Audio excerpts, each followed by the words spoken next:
Good morning, Paulo Sotero here from the Brazil Institute. Very pleased to welcome you this morning. Particularly pleased to be able to host this event with two of the foremost experts on the topic in social policy in Brazil.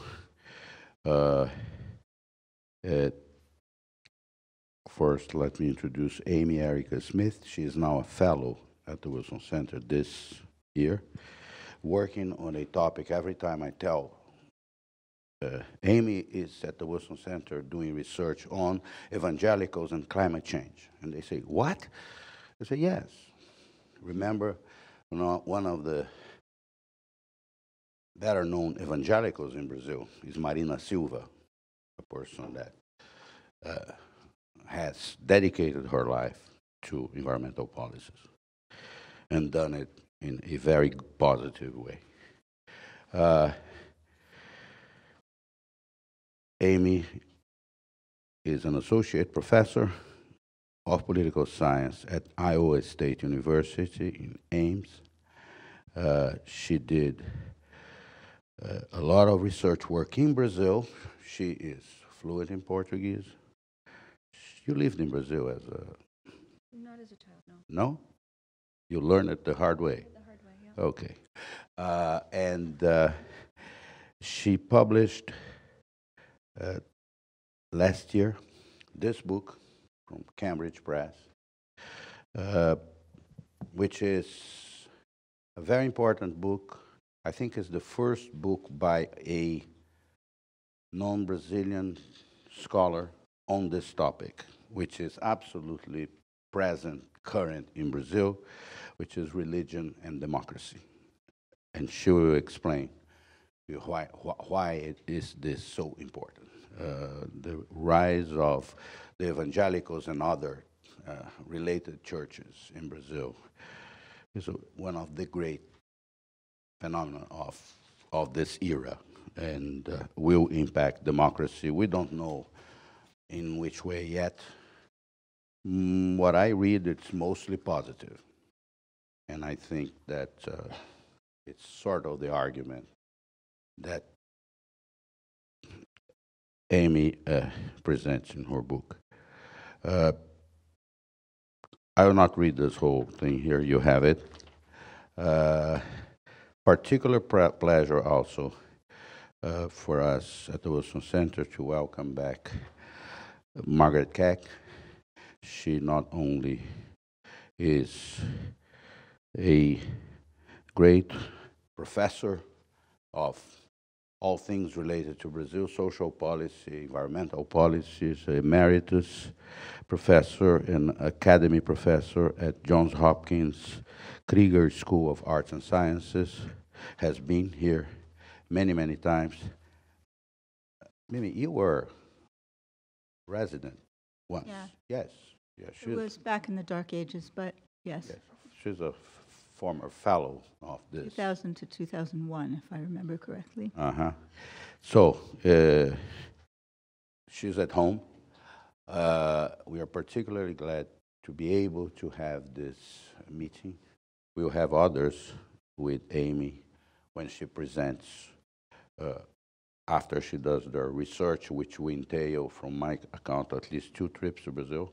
Well, many trips, but yeah. No, but in this semester, yes. And a fascinating topic.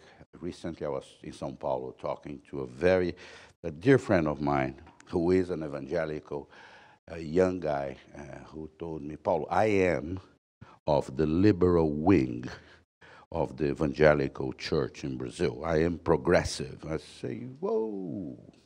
We come progressive, we have centrists, we have conservative. This is a 26-year-old, very talented young man who worked with us in another project related to lobbying in Brazil. But so, with that, I would like to welcome both Amy and Mimi and offer them the floor. So I assume that Amy would go first. Thank you. Okay. All right, I'm going to take this so that I can stand up and walk a little bit. Well, first of all, thank you, Paulo, for the kind introduction. And thanks to Anya and Lara for helping to put everything together. And thanks to all of you guys for coming. And thanks in advance to Mimi for her trenchant and cutting comments that will be incredibly helpful in my in my future work. So I'm here today to talk to you. I'm going to start off with a 20-minute introduction to my work, then tell you guys a little to the book that has just been published, this book right here. You see it on the screen. You see it right here, right? Yeah, so I'm here going to talk to you guys for about 20 minutes about the book and what we did in the book, or what I did in the book. And then I'm going to tell you a little bit about follow-on work. So one of the interesting things about this book, actually, is this book was sent to press before Bolsonaro won the election. So I end the book saying something like, well, it looks to me like evangelicals are probably going to support Bolsonaro. These are the last pages of the book. Evangelicalism, and so evangelicalism has these positive effects for Brazilian democracy, but it looks to me like evangelicals are probably going to support Bolsonaro, and this could ultimately be a serious problem for Brazilian democracy. So we have this mixed package in the end. And then a few months later, evangelicals ended up going very strongly for Bolsonaro. So I was like, well, I mean, yeah. So it was an out-of-sample prediction in some sense.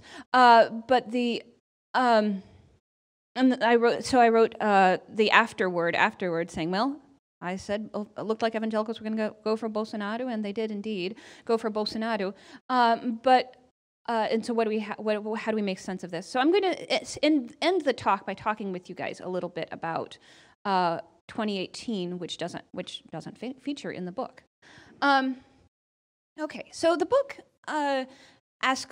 tries to understand the rise of democratic politics in Brazil, or the rise of religious engagement in democratic politics in Brazil. So the book is effectively divided into two sections, where first I try to understand why are religious groups increasingly engaged in democratic politics in Brazil, and then what are the consequences for democracy. And I also spend a lot of time just describing what it looks like for evangelicals and Catholics to be engaged in democratic politics, particularly in the contemporary era.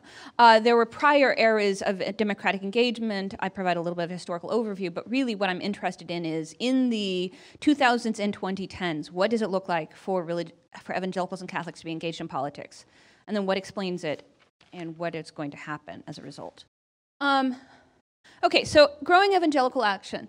So these are actually images that are a little bit old now. These are from the early part of the 2010s. So evangelical engagement in democratic politics, there's tons of, for about the past decade or so, there's just been tons of media discussion of evangelical engagement in democratic politics, often with something of a anxiety and sort of amazement on the part of journalists about what's happening in Brazil and how can we explain this. So we have here maybe my favorite evangelical candidate ever, Clergy, who. Yeah, so this is a pun. He's playing on Clark Kent. He's playing on the name Clark Kent, which sounds like Clark the evangelical. So crente is a Portuguese word for believer, literally believer, or evangelical. So he has a Superman play on his name. So the most obvious ways in which evangelicals are engaged in politics in Brazil is by running for office, and often making their religious identity really, really salient in their campaigns. So it's not just that evangelicals are running for office, which in a country where evangelicals comprise somewhere around a quarter to now probably about a third of the population, one would expect that evangelicals are running for office. It would be weird if they weren't. But more that they're making their identity as evangelicals really salient when they run for office. So he's making the cross salient in his campaign. Here, Marco Crivella, this is from Marcelo Crivella, from when he was running for governor. He's now mayor of Rio, a really unpopular mayor of Rio, actually. But he, so here he's making religion, again, salient in his ads. This says, there's no risk from mixing religion and politics. The problem is mixing politics with corruption. Okay, so the most obvious is evangelicals running for office, but there are also all kinds of other ways that evangelicals are engaged in politics. Here we have the March for Jesus, which is an annual, it's going to happen soon, I guess, in March, an annual march of mostly evangelicals, though it's not officially an evangelical event, but it is largely an evangelical event, happening in São Paulo every year now for years. So we have evangelicals just engaging in the public sphere in public ways. Here, this is from the 2014 campaign. We have Dilma Temer, we have Edir Macedo. This is the inauguration of the Templo de Salomão in São Paulo. So this is the Universal Church of the Kingdom of God, which is run by this dude, Edir Macedo, who's the head of the church, the guy with a really big beard. So he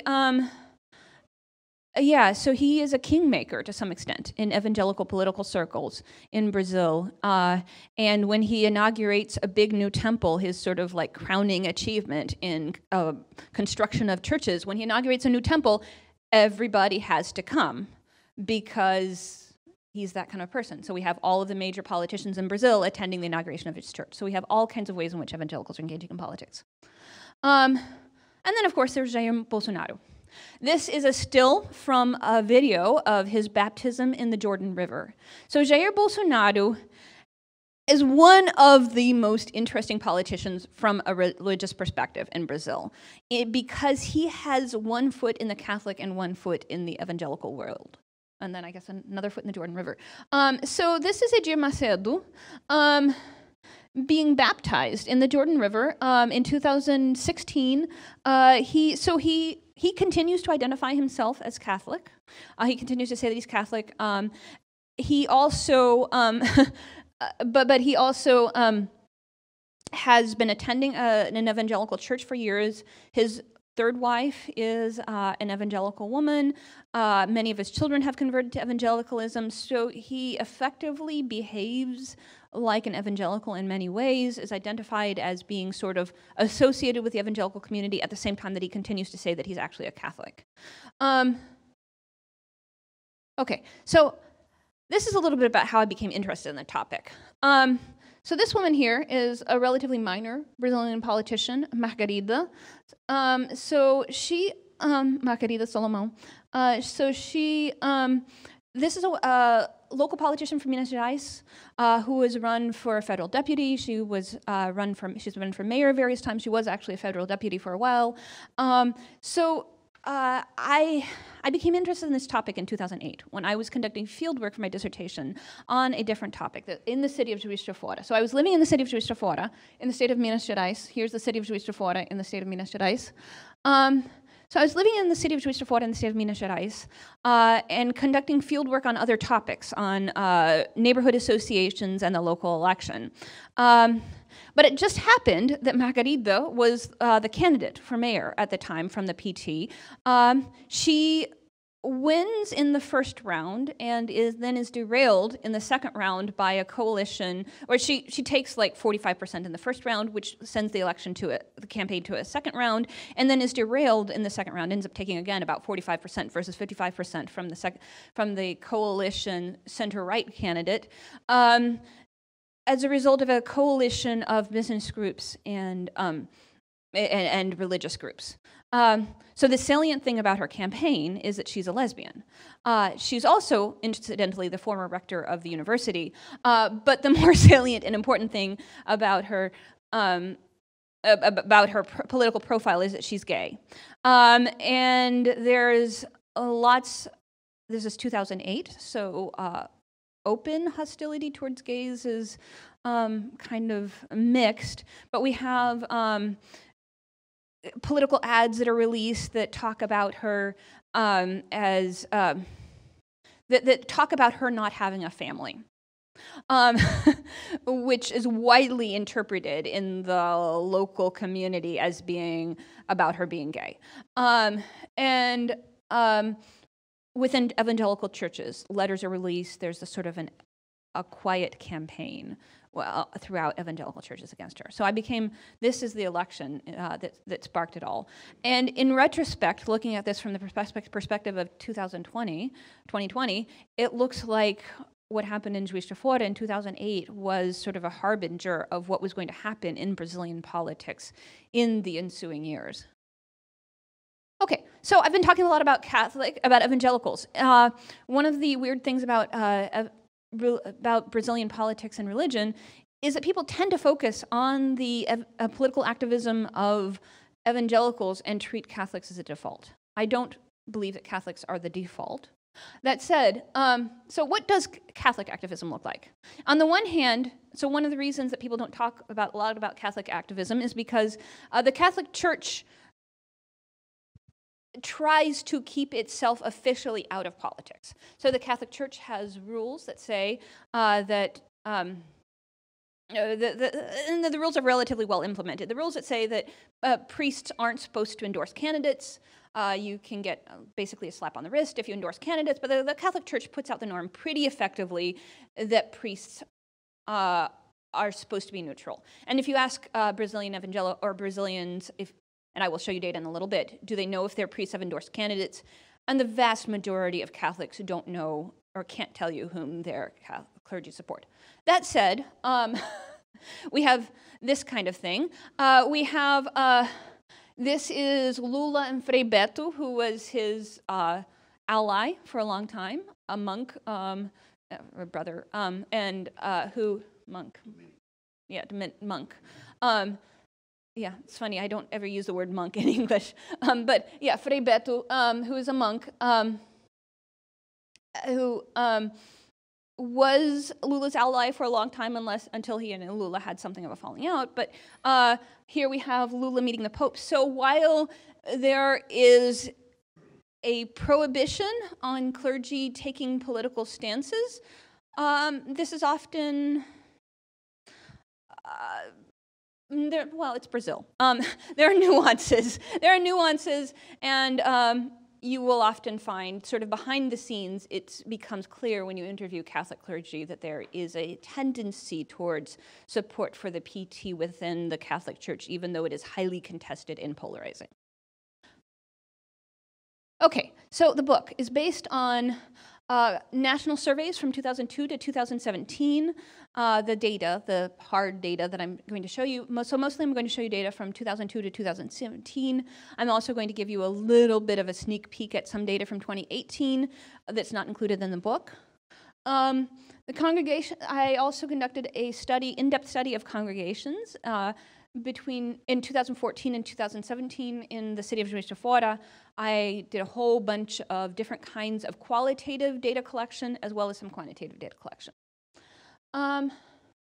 Okay, so the first question to take a look at what is happening in terms of politics in Brazil. I'm afraid that this figure isn't very easy to read from the back. I'm just going to tell you what it says. So clergy support for candidates. If you read punditry on evangelicals and politics in Brazil, you will find a word over and over and over again, pulverização, pulverization. So this has become sort of a catchphrase used by pundits, used by academics to explain the traditional relationship, or the historical, up until 2018. When I say traditional, I mean up until 2018, what the relationship was between religion and candidate or party support, which is to say that it was religious groups were all over the place in terms of endorsing candidates. There was no central tendency in terms of which candidate religious groups supported, by and large. So what we see here, so the left side shows so this is showing the percentage of Brazilians who say that they're clergy-supported candidates and who are able to tell you what clergy member their candidate supported. This is from 2010. This is from 2014. Among Catholics, we see that around 5%, or a little bit under 5% of Catholics in each of these two election campaigns is able to tell you whom their clergy supported.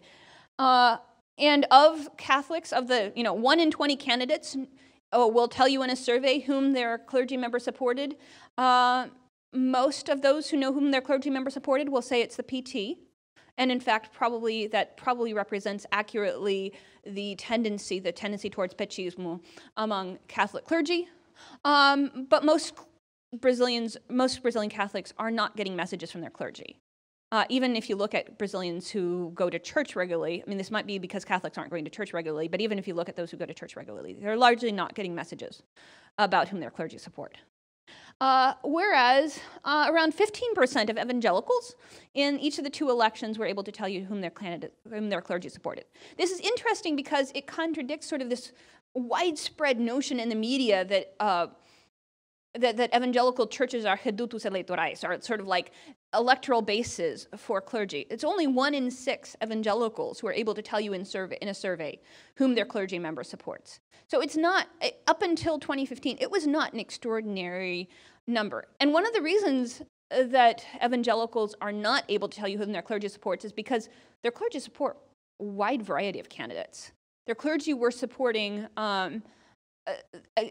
we do see pulverization at the level of whom people are supporting. So it's really a third across, I mean, it's split really very evenly across the various candidates in the two elections, and there was no central tendency in whom evangelical clergy were supporting. Okay, so fast forward to 2018, these are not data from the book, but in 2018, I found that almost nobody, literally almost nobody, was able to report that their clergy supported any other candidate but Bolsonaro. Almost everybody whom I surveyed said that their clergy member supported Bolsonaro. We see the evangelical number bump up from 15% to over 40% who are able to tell me that their clergy member supports Bolsonaro. So suddenly we have consensus, and with consensus comes an ability to report probably accurately whom their clergy member supports. Catholics extraordinarily also jump from being primarily leaning petista to also supporting Bolsonaro in the 2018 election. I will give a caveat that these data are from an online survey, so they're not perfectly representative, but they're close enough to representative that I'm confident in saying that there was a very strong tendency among evangelicals among both evangelicals and Catholics to support Bolsonaro in 2018. So we see massive change in electoral behavior. Clergy also talk about a lot of other political issues with congregants. And because I am short on time, I'm not going to actually talk you guys through the figure. I'm going to skip over the figure. But their clergy are talking about all kinds of other things with their congregants. Clergy are talking about homosexuality. They're talking about abortion. One might think that these are reasonably things that they could talk about, but they're also talking about, say, ministry to the poor, services to the poor. They're talking about racism. They're talking about the environment. So clergy are constantly talking about all sorts of other issues with their congregants, and when they talk about them, evangelicals and Catholics diverge in what they talk about. So Catholics, interestingly, are much less likely to prioritize or to say that they talk about, say, things like homosexuality, to a lesser extent abortions, but Catholic clergy reduce their emphasis on sort of culture war issues and increase their, and have higher emphasis on things like ministry to the poor and the environment. This figure is too hard to interpret. Okay, so the question of why. All right. So I argue in the book that a lot of what's going on in terms of what clergy are choosing to talk about is driven by inter-religious dynamics, competition among churches for members. So in the United States, the rise of religious engagement in politics has been really driven in large part by parties. We see So in the story of how we got to the point where we are today, where religion is so very politicized in the United States, is a story, as American politics scholars explain, it's a story about parties choosing different positions on culture war or sexual politics issues, and then voters following suit, voters like figuring out how to sort themselves by which party is closer to their views.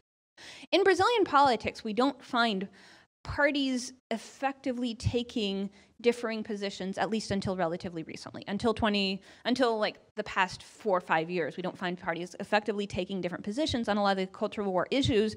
And instead, I argue that a lot of this is driven by churches themselves that are taking separate positions in an effort to deal with this existential anxiety that all churches face about who will be sitting in the pews on Sunday. So this is driven in part by massive demographic changes in Brazil. So this figure goes through 2010. We are now in a census year again. If we extended these lines out for the census, all projections for the census will probably be in the mid-50s on adherence to Catholicism in the 2020 census. Maybe 54, something like that, I think are the projections that people are talking about. 55, something like that. We will be in the mid-50s on adherence to Catholicism in the 2020 census, and we're going to be up to around a little over 30% in adherence to evangelicalism in the 2020 census. This is spitballing it. So we find massive changes. The Catholic churches are hemorrhaging members. And as Catholic churches hemorrhage members, this affects the behavior of Catholic clergy, not surprisingly. It's obviously, I mean, when a Catholic clergy member sees that their pews are emptier today than they were a year ago or 2 years ago or 3 years ago, this is going to affect the kinds of things that Catholic clergy do to attract members. One of the things that they're going to do, of course, is to try to imitate the style of worship service of evangelical churches. So the charismatic Catholic movement is about having nice music in church, effectively, in part. Though Paulo and I can argue about whether it's nice music, but I like it. Anyway, so bringing pop music into Catholic churches is in large part a Catholic response and a Catholic attempt to pivot to adopt styles of worship from evangelical churches in order to compete more effectively. But this is also affecting what clergy talk about. So on the left-hand sign here, we have raw numbers of religious affiliation in the Brazilian census. Here, we have a sign from a Universal Church of the Kingdom of God where I conducted a fair amount of field work in 2014. This is a schedule of worship service at the Universal Church of the Kingdom of God. So I imagine most of you speak Portuguese in this room. These are the days of the week. Each day of the week has a theme. And these are the times of the day that you can attend worship service associated with that theme. So you could go on Monday, you could go at 6:30 a.m., 8 a.m., 10 a.m., 12 a.m., noon, 3 p.m., and 7:30 p.m. You could literally spend your entire day in church 7 days a week. Evangelicals are going to church a lot more than Catholics. So we have the raw numbers of religious affiliation here, but that doesn't account for like sort of person hours in the church. If you look at person hours in the church, evangelical churches are already, by 2014, by the time I was writing this book, or doing the fieldwork for this book, evangelical churches already rivaled Catholic churches for the number of person hours in church, by my best estimates. Okay, so in 2014, the year that I was doing this fieldwork, it was an extraordinary demographic moment, and I think that this extraordinary demographic moment helps to explain my findings in the book. So in 2014, people in this is a young woman attending a service from the Pope when the Pope visited Brazil. People in this young woman's demographic group in 2014 were 51% Catholic, which is to say that in her demographic group, in the 18 to 25-year-old group, Catholicism was on the verge of becoming a minority religion in the youngest adult cohort in Brazil. which is to say that this is a moment of existential anguish for Catholic clergy. And this is only continuing. So today, in the 2020 census, is certainly going to show that Catholicism is a minority religion among the youngest adult cohort in Brazil. And it will be a majority religion among older adult cohorts, but projecting outwards in the future, the Catholicism will be a minority religion in Brazil by the end of this decade, certainly. So in this context, this demographic shift is going to influence people's behavior. So again, I'm not going to talk you through the results because I think I'm running over on time. So what I find in the book is that this kind of demographic shift is causing a shift in what clergy talk about, and what especially Catholic clergy talk about. So Catholic clergy. So I ran a survey experiment. The survey experiment basically I tried to make Catholic clergy feel threatened about losing members. So I asked clergy, randomly selected half of clergy, are you worried about losing members? No, really, are you really worried about losing members? How many members do you have? So I asked a series of questions designed to measure their levels of anxiety and to provoke anxiety about whether they were losing members. And what I find is that when the clergy who were provoked to worry about losing members and to think about the fact that they were losing members. So first of all, almost nobody admitted to having anxiety. Interestingly, only evangelicals admitted to being anxious about losing members. Only evangelical clergy. So Catholic clergy are effectively lying to themselves, I think. It's not just, I don't think that they were lying to me. I think that they were lying to themselves about being anxious about this. But this prime, so they're effectively not talking about their anxiety over losing members. And this prime induced Catholic clergy to become more progressive, interestingly. They laid off the fire and brimstone. So I asked them, after introducing this survey prime, I asked them, do you think you guys should talk about ministry to the poor? Do you think you should talk about the environment? Do you think you should talk about abortion? Do you think you should talk about same-sex marriage?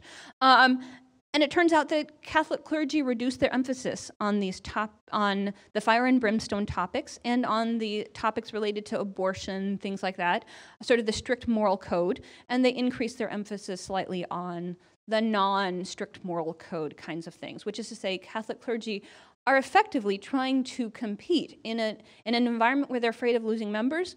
They're effectively trying to compete by bringing young people back into the pews, I think.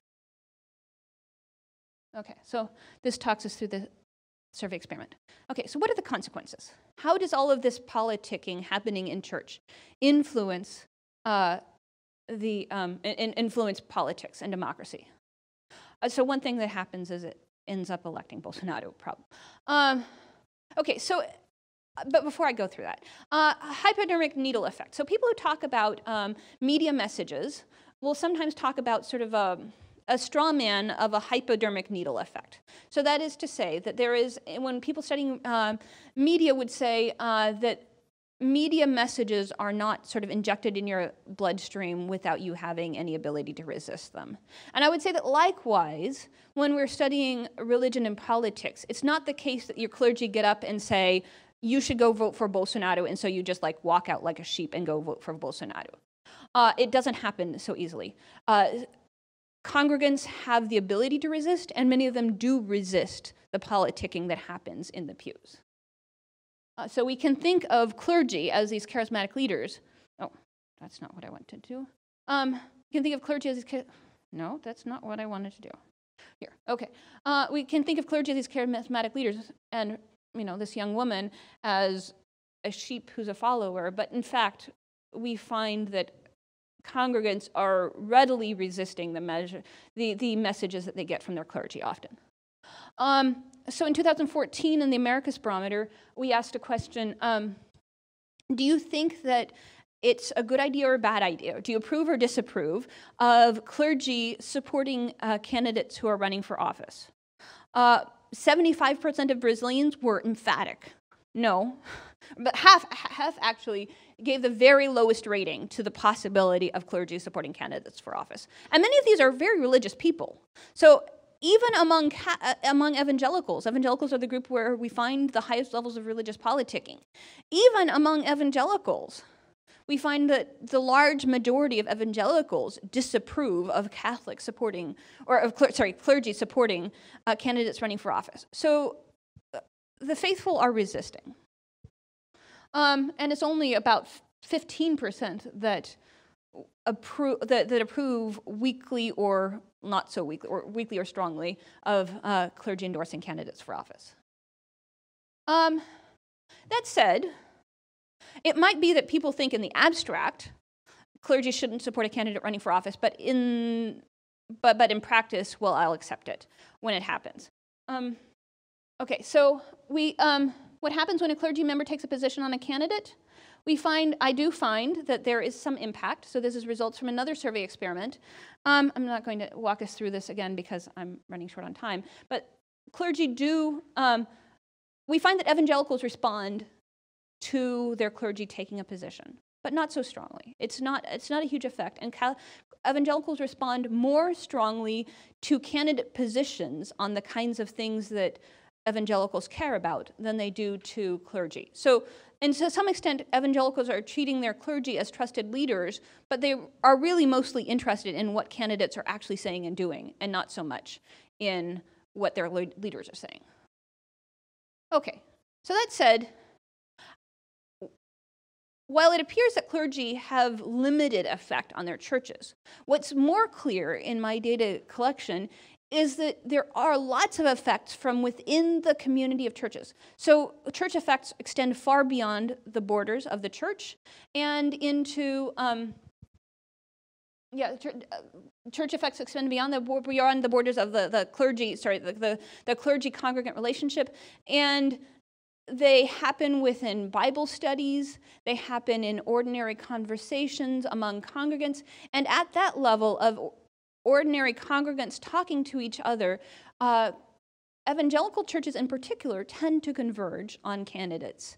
And it's this, I think that this process of conversation helps to explain to a much greater extent how evangelical churches went strongly for Bolsonaro than does any clergy effects. Okay, so in the next few slides, I'm going to walk you through how religion is influencing the development of something like a culture war in Brazil. So I argue that these processes, in particular the process of discussion among congregants, is helping to shape the creation of an emerging, what political scientists would call a religious cleavage, which is to say a divide between members of different religious groups on issues and on candidate choice. So in 2010, there was no difference between evangelicals and Catholics in terms of support for the PT. There was pretty much no difference between evangelicals and Catholics on support for abortion. And there was a very small difference between evangelicals and Catholics on support for same-sex marriage. But in the process of increased political discussion among congregants, and to some extent between congregants and clergy, we start to find an emerging division between evangelicals and Catholics over the course of the 2010s.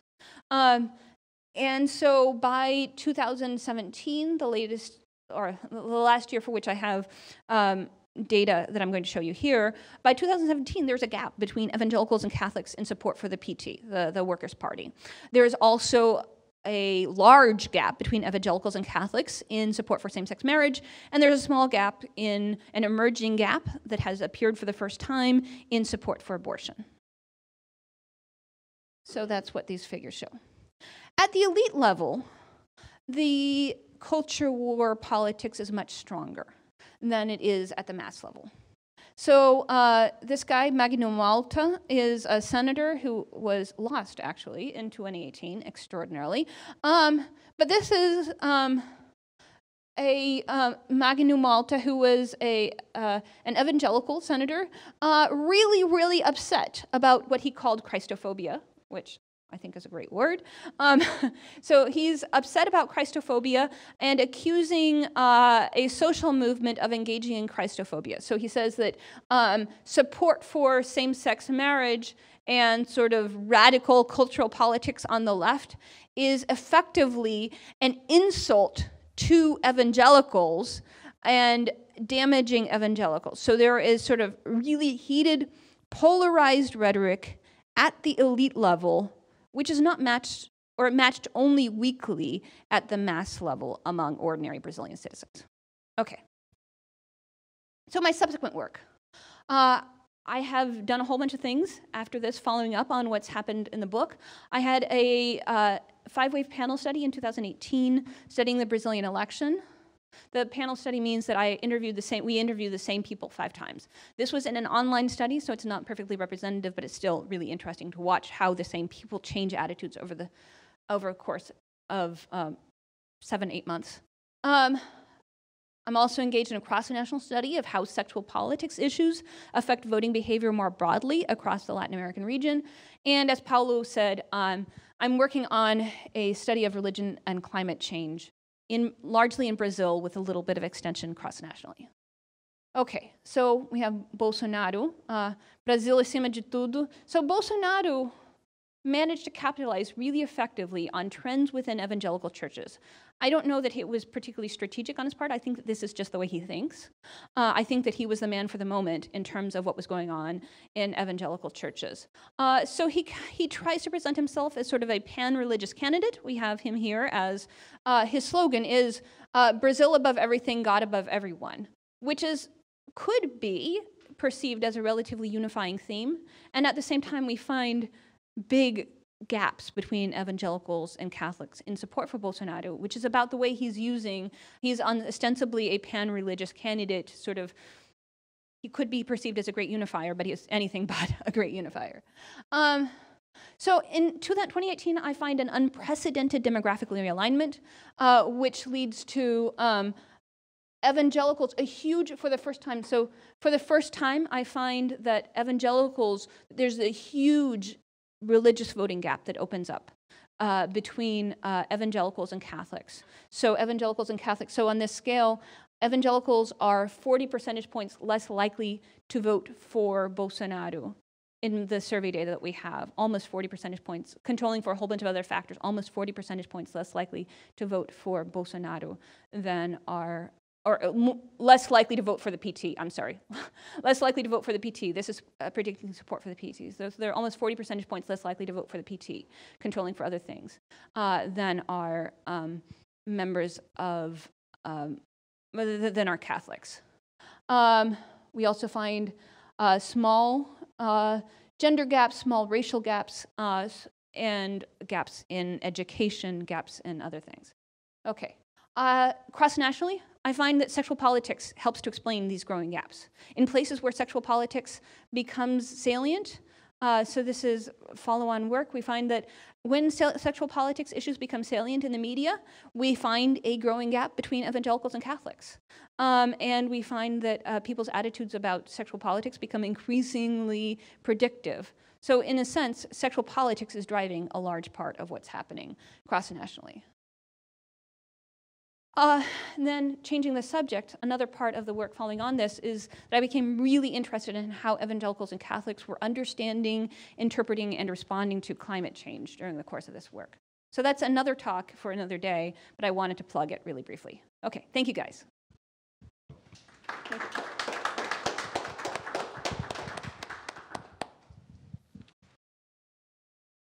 Is it okay if I sit? Okay. So I'm going to now make trenchant and cutting comments, or at least make some comments. This is a very interesting book. It organizes itself more around the discussion of culture wars than one would necessarily know from the way that Amy Erica organized her talk. And that the discussion of the development of culture wars provides a really good unifying theme. What's interesting about the book, to me, in terms of work on religion and politics in Brazil, is that she discusses Catholics and evangelicals together. There's been a lot of work on the Catholic Church in Brazil. There's been a reasonable amount of work on evangelicals in Brazil, but the different ways in which clergy congregations and political campaigns play out among Catholics and evangelicals doesn't normally get discussed at the same time. The argument that she makes is based on what she calls a representational triangle, which essentially is looking at the activities of clergy, the activities of congregants, and the activities of politicians who associate with particular religions, and looking at the ways in which the different parts of this representational triangle affect each other in the political process. So I'm not going to summarize the entire book, but just to flag that as a particularly interesting way of approaching these questions. That said, I'm going to ask some questions about it. And they're not in a tremendously clear order. But the first question has to do with timing. It seems to me that at the time in which you are seeing sort of increase in evangelical opposition to the PT and so on and so forth, you also have a major campaign going on in Brazil against the PT in different parts of Brazilian society. Yeah. And it's not at all clear in the book the degree to which these things are actually always connected. In other words, it seems as though, it seems to me that, you know, the sort of demonstrations in 2013 and the anti-corruption campaigns and all of this other stuff was sometimes linked to clerical and other kinds of activities, but very often was not. And so what's affecting what in that instance? The really interesting argument that you make here about clerical politics is that the influence of the clergy on political choices, or on guiding political choices, or on being political brokers in a sense, might have the impact of reducing political polarization, in that when it's primarily parties that are, it makes political parties less relevant to evangelical politics than they would be if clergy were less central to the process of decision-making. Mm-hmm. In a country where congressional districts are statewide, right, and where the political system works as it does in Brazil, I wonder whether this is not something that reinforces a tendency towards party fragmentation rather than being something that sort of works against political polarization. Parties, after all, at their best, are able to aggregate. And the fact that they don't aggregate very well in Brazil at the moment is beside the point in this sense. the effect on polarization, it seems to me, is questionable.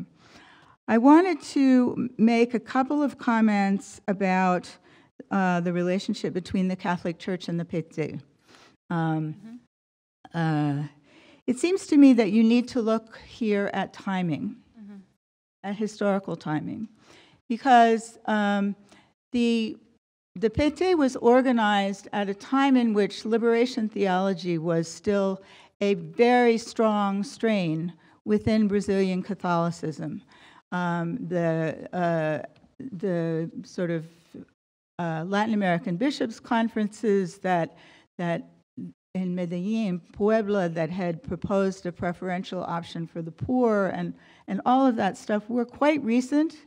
And so, and the Catholic Church had adopted a lot of new kinds of organizing principles, so that they were, in many places, you had ecclesial-based communities being set up, and an emphasis on sort of local self-organization and so on and so forth at the end of the dictatorship and at the beginning of the democratic period. There was a kind of elective affinity, in a sense, between those kinds of organizations and the kinds of arguments that were being made by the PT in its early organization. There's no question that especially in the Northeast, the Catholic Church had a really important role in the organizational phases of the PT. But I think that it's an oversimplification to sort of link the Catholic Church and the PT without bringing in the question of timing. Because gradually, over the 80s, with the papacy of John Paul II, you had the replacement of a large number of Catholic bishops in Brazil, and liberationist bishops were inevitably replaced by more conservative bishops, who then did not provide support for the kinds of activities that had taken place earlier. So you had a much less sort of pro-PT Catholic Church coming out of these transformations in the church. Then one final question about the Catholic Church in relation to a lot of the things that you're talking about. To what extent is sort of the fear of loss of congregations and something also affected by the decline in vocations? The fact that it's really, it's hard to get priests, especially hard to get priests who are willing to be celibate. And so you had this whole conversation going on about whether maybe it would be possible for priests in the Amazon to be married, because which has now been, the kibosh has gotten put on that one. But the reason for that was that it's extraordinarily difficult to recruit clergy under the circumstances in which the Catholic Church operates. And so that the question of declining vocations is also, it seems to me, something that has to be factored in thinking about sort of the relative strength of Catholicism in Brazil now. This is not to take anything away from the obvious dynamism of evangelical churches, which actually goes back, I can remember it going back well before the period in which you were doing research. Evangelicals have always spent more time in the pews. It goes with the territory. Evangelicals in the United States spend a lot more time in the pews. I have evangelical friends who spend 6 to 10 hours a week in church. And I know very few other Christians who, let alone people from other religions. Okay, let's not get into that. But okay, And then finally, one of the things that's interesting as we move into the Bolsonaro period is that the sort of family gender focus of the culture wars has moved heavily into education and science, and essentially has attempted to remove the notion of gender altogether from schools, has attempted to remove has basically made environmentalists into enemies, and has attempted to has in fact cut back enormously on funding for both the hard sciences and the social sciences in Brazil, and has dismissed major scientists from their positions. So you've got, so you're getting a brain drain in that a lot of scientists who are able to find work abroad are attempting to do so, and that's likely to go on for some time. How does the whole kind of science and education trope fit together with abortion and homosexuality? Because it clearly does discursively in the world that Bolsonaro is talking about. And what would you say, what does your work let you say about that? I think I'll stop there. Wow, those were fantastic questions, Mimi. Thank you. I'm going to try to answer really quickly in order to allow time for other people to answer questions. I think we could have an entire lunch and in which I answered your questions. But okay, very quickly, that's fine. Yeah, we can do that. But very quickly, what I'm going to say is, I think, something that answers maybe a few of the questions, but not as fully as we would like, as Mimi and I would like. There's a larger story to be told. I would say that when I wrote this book and did the research for this book, I was really focused on one little part of the forest. I wasn't missing the forest for the trees, but I was really focused on one portion of the forest. And there is a larger story to be told about the rise and decline of the whole forest that, there is another book to be written here. At least one. At least one. Many other books, probably. But there's another book to be written here about the transformation of Brazilian politics around these larger culture war issues. So I would say that I am showing one piece of the culture wars in this book, and that's a piece of the culture wars that you can see in churches. And that you can, and I am confident in saying that this is the piece that you could see in churches in 2014 and 2017, but that there were other pieces that were outside of what you could get from looking within congregations, which is to say, in some sense, that a lot of the online culture wars, so at the same time, there were massive movements being organized by groups such as the Movimento Brasil Livre, the Free Brazil movement or Brazilian Libertarian movement, I don't know how you translate it, but there were massive marches organized by sort of center-right, neo-partisan or anti-partisan groups and far-right, but somewhere between center-right and far-right. Various civil society groups were arising that were organizing people largely outside of churches via social media,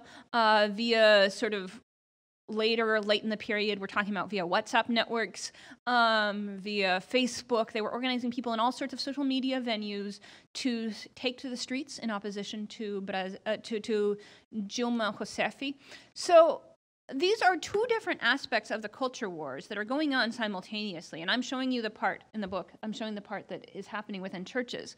And in churches, what really matters is these sexual politics issues. These are the things that are driving people. And there is organizing that is happening around sexual politics issues. So churches, I mean, it's not like there is a clear barrier between churches online and offline. Churches have online presences.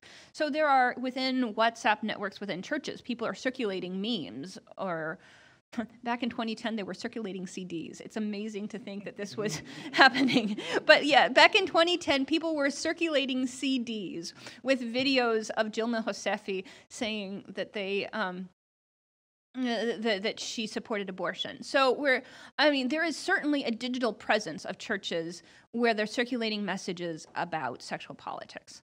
But this is different. I mean, the large majority of churches are not mobilizing people to go out to the streets to protest in favor of Dilma Rousseff's impeachment. These are two different things that are happening simultaneously. And to show the larger story of Brazilian politics and the sort of dramatic breakdown of the PT and the rise of the right and the far right in Brazil would require a second study or a number of other studies. How does, you know what, I'm going to leave it there so that we can have other people ask questions. If anybody wants to repeat one of her questions, we can. Just 1 second, wait for the mic. Identify yourself. So, here, first one. We've talked about evangelical Christianity over there. We talked about Catholic Christianity. I just wish to know, is there any presence in there of liberal Protestant Christianity over there? Like rainbow churches. You familiar with what that means over there? That willing to accept LGBT and a choice on abortion and feminism and still combine that with a belief in God. I'm just asking if they have that. Thanks. Yes, there is liberal Protestantism. It's just it's a relatively small portion of the Protestant field. It's a much smaller portion of the Protestant field than in the United States. Hi, my name is Ken Coleman. I seem to recall a Pew survey of region-wide issues about religiosity of a few years ago. And if I recall correctly, one of the themes was the growth of the religiously non-affiliated. Mm-hmm. I also remember from work that I've done in Central America and Chile on this issue that there seemed to be a reason to believe that Bolsonaro is not the only human being who takes the posture that you don't have to choose. That I remember making the argument in certain publications that there were people who would go to Wednesday night evangelical services because the music was good, and then would go to Mass on Sunday. And it was primarily religious leaders who felt you had to choose, but the great unwashed public did not feel the same compulsion to choose. So I wondered if you could comment on that issue. And then I wanted to throw out the obvious alternative interpretation to Catholic priests being concerned about pews being empty, and that is Pope Francis. He suggested movement in the direction that you suggest the Catholic priests are moving in, movement towards social issues. So does that matter? Mm-hmm. Okay, well, first, hi, Ken. Nice to see you after a long time. So religiously unaffiliated. Yes, there is a small growth in religiously unaffiliated. I would say that so this is in part. So the Catholic Church is hemorrhaging members on two sides, right? It's losing members to evangelicalism, and it's also losing members to religious non-affiliation. My sense is that for the most part, it's the Catholic Church losing members to non-affiliation rather than evangelical churches losing members to non-affiliation.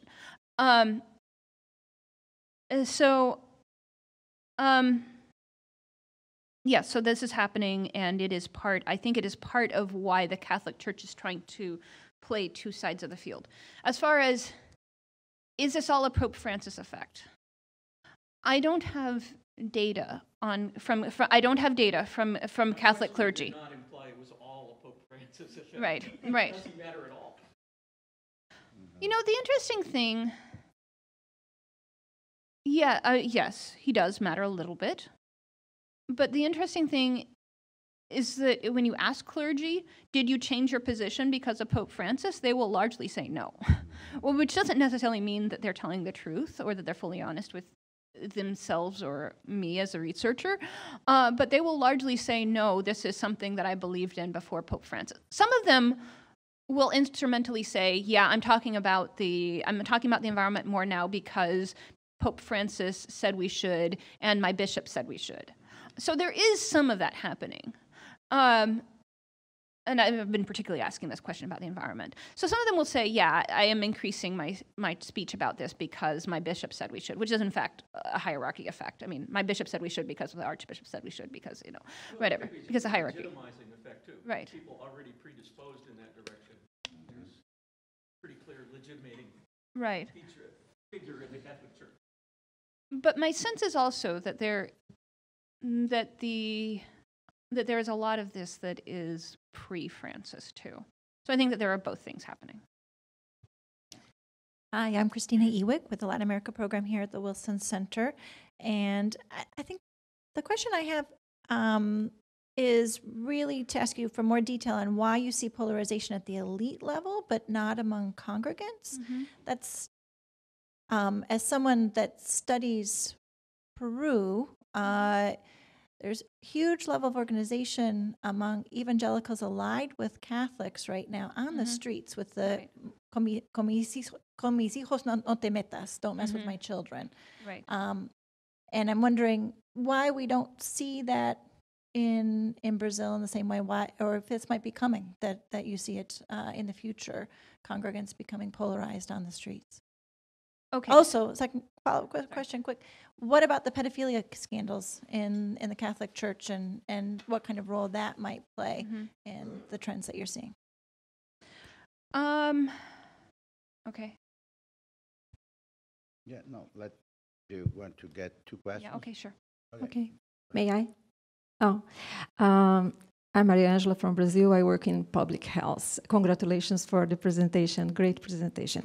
As a citizen, sorry if my question jumps into solutions, but as you have been in this environment, is there any country where active policies influence boundaries between religion influence and politics?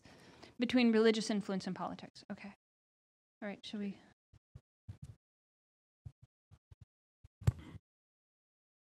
Okay.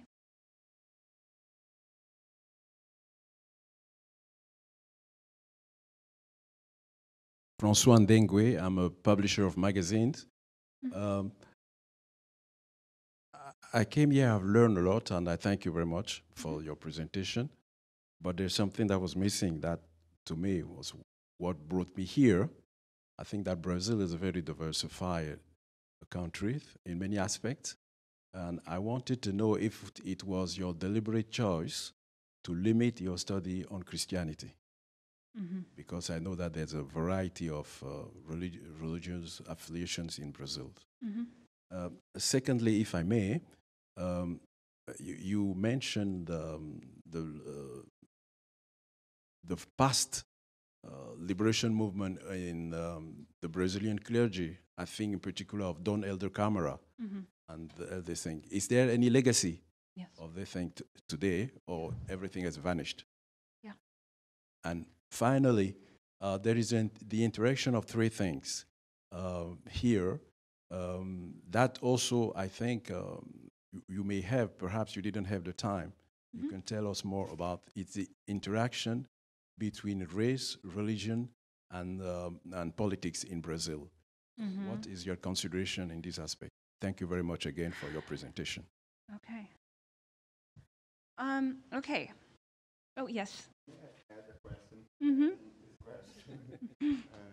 At first, thank you for your great presentation. I would like to ask if you don't see any connection about the military past and actual military influence with the religion subject. Like in the past, in the 60s, the Catholics have an important influence to I don't know how to say this word in English, to return the democracia. Yeah. And then, actually, influence in the first Lula election, not election, like today, the evangelicals make position inside the church with the liberal and progressive aspects of the Lula campaign. And Is that about the military? Is that a question about the military? And religion, the connections with they are the same families, the same economical elite. So if you see connections in your research about it. Okay. Okay, oh my gosh, so many great questions. Let's see, I'm going to answer your question later, Christina, if it's possible, because we can talk later. I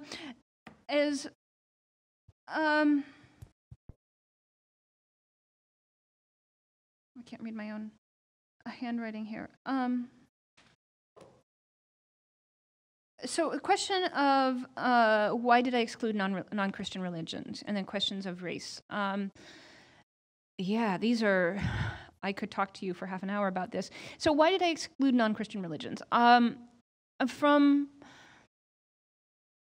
So for a few reasons, I would say that from a demographic perspective and looking at surveys, level of adherence, level of self-reported affiliation with Afro-Brazilian and traditional religions is really very small. We're talking like substantially under 10%. We're talking maybe 5%, 5 to 6%, 7% of Brazilians will tell you that they affiliate with those religions, which is not to say that people aren't simultaneously, I guess this answers Ken's question as well. There's a lot of religious mixing, and not just switching, but mixing that happens.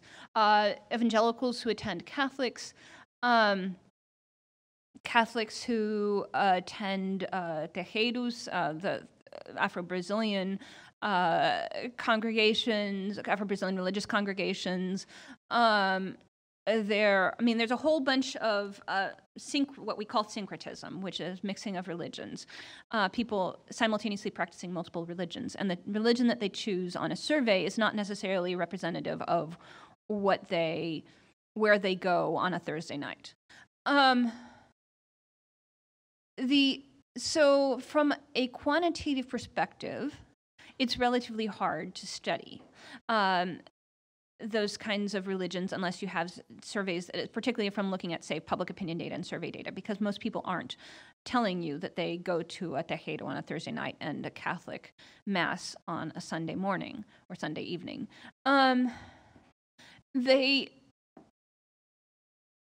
And that said, also, until fairly recently, we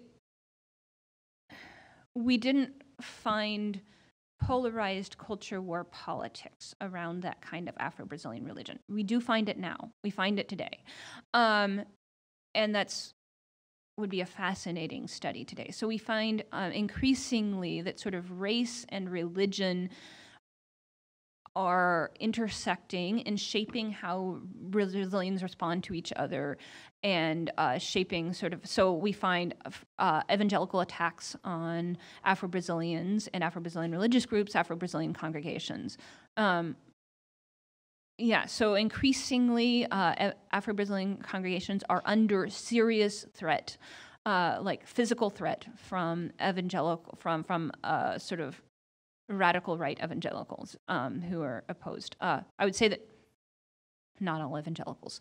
The overwhelming majority of evangelicals would tell you that this is not okay. Maybe that they're not supportive of Afro-Brazilian religions, but that it's also not okay to destroy a congregation. But there is a radical fringe among evangelicals that is into destroying Afro-Brazilian congregations right now, and that's an important study that I haven't done. How does race affect religion? Race is really complicated in Brazil, as I'm sure that you know. And simultaneously politicized and depoliticized. in ways that are very different from in the United States. So I would say the original converts to evangelicalism tended to be poor and darker skinned. And that affects, sorry, go ahead. The original converts to, the first converts to evangelicalism in Brazil were poor and darker skinned. And so there remains a tradition within evangelicalism that is focused on poorer and darker skinned people. At the same time, today, the correlation between race and class and religious conversion has mostly gone away by now, but there remains this kind of tradition within evangelicalism that's really concerned about poor and darker skinned people. And there's a large literature on how religion is being used, or has been used by, or I don't know if use is the right word, but used instrumentally by poor and darker skinned people in the for the sake of empowerment. I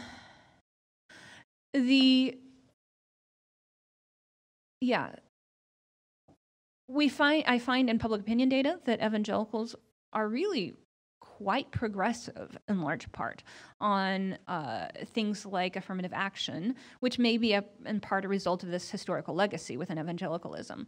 And yet, at the elite level, so this is touching on the question of polarization at the elite level, so in the mass level evangelicals are really quite progressive on racial issues. They're more supportive of affirmative action than other Brazilians, for instance. And yet, when you get into, say, elected office, evangelicals who are elected to office tend to be conservative, on these issues. So we have progressive mass evangelicals who are electing conservative evangelicals into office on racial issues. And the answer for why people who are racially progressive are electing racial conservatives into office has to do with the role of sexuality politics, and that people are focusing on sexuality politics, and politicians are aligned and polarized in ways that the masses aren't. And so if masses are voting for a person who's on the right on homosexuality, that person tends to be also on the right on things like affirmative action, which you don't find at the mass level. Okay, other questions? Yes?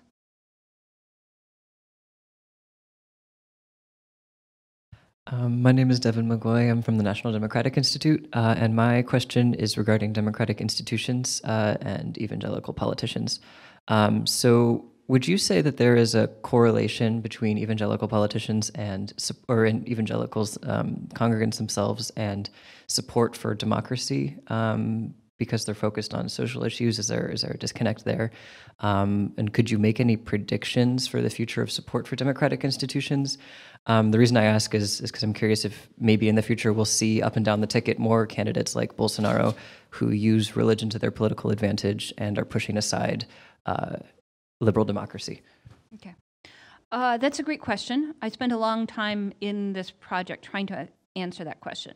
The simplest answer is no, there is not a correlation between religion and support for democracy. If you look at public opinion data. And clergy of all religious stripes are extremely supportive of democracy in the abstract. I found in surveys, which may in part be, putting a nice face on it. There's certainly a social desirability bias. But the fact that everybody knows that the socially desirable answer is I support democracy is important too. So clergy are extraordinarily supportive of democracy. I find no gaps between religious groups in levels of support for democracy, and I find no gaps in support for democracy by religion among citizens. That said, if you start to dig further into the data, what you find is that everybody supports elections. Everybody thinks that elections are the right, or at least, we may find some change in the post-2018 period. But as of 2018, everybody supports elections. Everybody thinks that basically the sort of the electoral democracy, the electoral democratic system is the way to run things. And it's relatively small fringe that doesn't support the idea of elections. But we find polarization around issues like, say, should gay people be allowed to run for office? So when you get into like civil liberties of people whom you disagree with, there is polarization by religion. So on the one hand, everybody is supporting democracy, and on the other hand, evangelicals tend to feel, some evangelicals tend to feel more disgruntled about the way the political system is treating their religious group, to have higher levels of grievances about the way the political system is treating their religious group. So these kinds of grievances, I find that grievances among elites translate into congregants. So where in congregations where evangelical clergy told me that they don't think that the political system is treating evangelicals properly, I found that their congregants also would basically agree with the same statements. I found a sort of consonance between what was happening, the sort of levels of grievance or disgruntlement among clergy and congregants within evangelicalism. And then there's polarization on civil liberties, where there seems to be, I spent some time talking about Manichaeanism. There's sort of a black and white sort of definition of moral issues as black and white that tends to contribute to evangelicals being less supportive of civil liberties for people with whom they disagree. Yeah. And Andrew Stein, State Department. I imagine, I haven't read the book yet, I'm going to get it soon, but I imagine with the work from the LAPOP surveys, you have tons of data and your own additional research on what you're just talking about, the political tolerance for least liked groups, mm-hmm. So a kind of a social-political tolerance of pluralism and rights of free speech, free assembly, running for office, appearing in the media for groups you dislike, and what the religious effects are on that. As you know, I did a bunch of that a while ago in Central America, but I've often seen in survey research on democratic politics in Latin America either a focus on political tolerance or the kind of world values studies of social tolerance. But it'd be real interesting maybe going forward to write a paper on the extent to which those two factors are influenced by the religious landscape in Brazil. Yeah. Amy, I have a question for you. Yes, Paulo. What the different groups, mm-hmm. religious and what are they taking the political organization in Brazil? The Brazilian political system is a mess, mm-hmm. right? Yes. We have how many political parties now? 40 something, apparently. If you get all the ones that want to be political parties, 60. It's, whatever. Right. If you have a friend, you it's form a party. What are the positions of the main denominations? Do they have the evangelicals, the Igreja, do Edir Macedo, and the other? Do they have a position on how to reform the political system? Because it is collapsing. It is mm-hmm. obsolete. It is bad, and it is a way of stealing money from public coffers. This is one of the things that it does. What is there is... Yeah, that's interesting. I haven't spent a lot of time asking people about what the solutions, asking clergy or their higher-ups what the solutions are for the Brazilian political system. I would say, to the extent that I can answer your question, I've encountered a lot of sort of populist rhetoric among clergy. So, like, the system's corrupt, all the elites are corrupt, we need to tear it down, kind of talk, which is not what you put in place, they don't do that. I have not specifically asked them that question, and that would be a really interesting thing to study. So I know that there's the same kind of disgruntlement about the lack of functioning of the political system among clergy that you find among mm-hmm. ordinary Brazilians, mm-hmm. And you find the full range of political opinions about what's the cause of it, and that evangelicals are particularly likely to think that the system isn't treating their own group well. But I can't tell you what they think should be put in its place. Okay. Now, Mimi. Yeah. Would you like to make some comments about what you heard so far? No. Yes. No. Just no? No, it's been an interesting discussion. I think people should continue it. Yeah, I think that it's such a pleasure to have Amy with us. Actually, she's going to go to Brazil for a couple of research trips. I am trying to get her to São Paulo to talk to people in the hierarchy. You would be amazed if you talk to the cardinal in São Paulo about your work. You have to go there and present this whole book and explain to him the book. But he has basically given up on clergy, okay? Clergy has moved to closer to the evangelical, and he says that to some people, some university professors, people from the Comissão Paulo Arns, which is the old Comissão de Justiça e Paz, where actually including some Wilson Center global scholars are there. And I think it would be a wonderful, contact for you to have, and then because a lot of this, although discussed in Brazil, it's not discussed on sort of what we just had here, because it's very influenced by the immediate politics of things. Right. So when you go to Brazil, I hope to be able to get you in a lot of trouble by scheduling meetings with different types of groups, in addition to the ones that you already know. But I wanted to thank you very much. Thank Mimi very much for sharing your wisdom on this very important and difficult topic, and thank you all for being with us.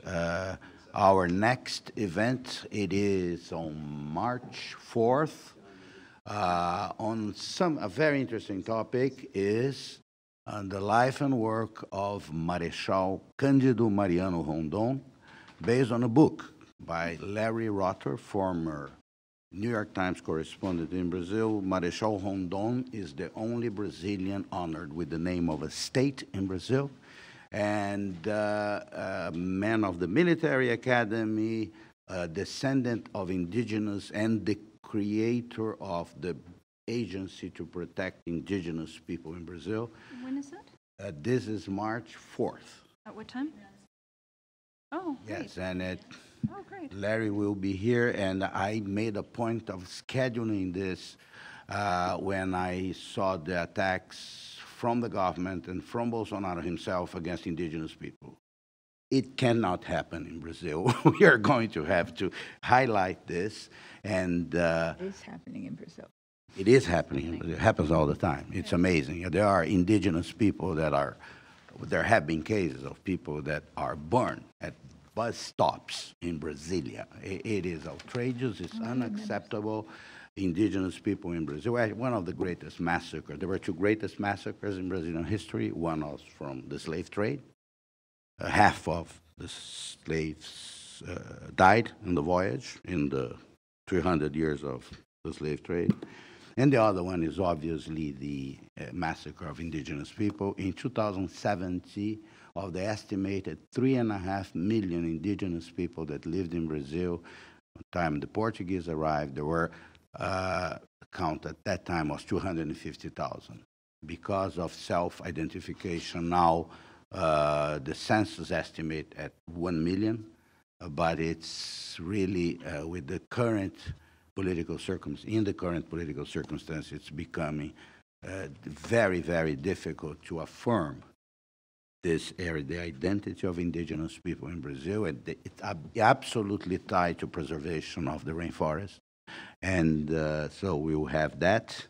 And then we have a few other things, but Amy, Mimi, thank you very much, and to be continued. Thank you. Good morning. Thank you guys for coming. Yo.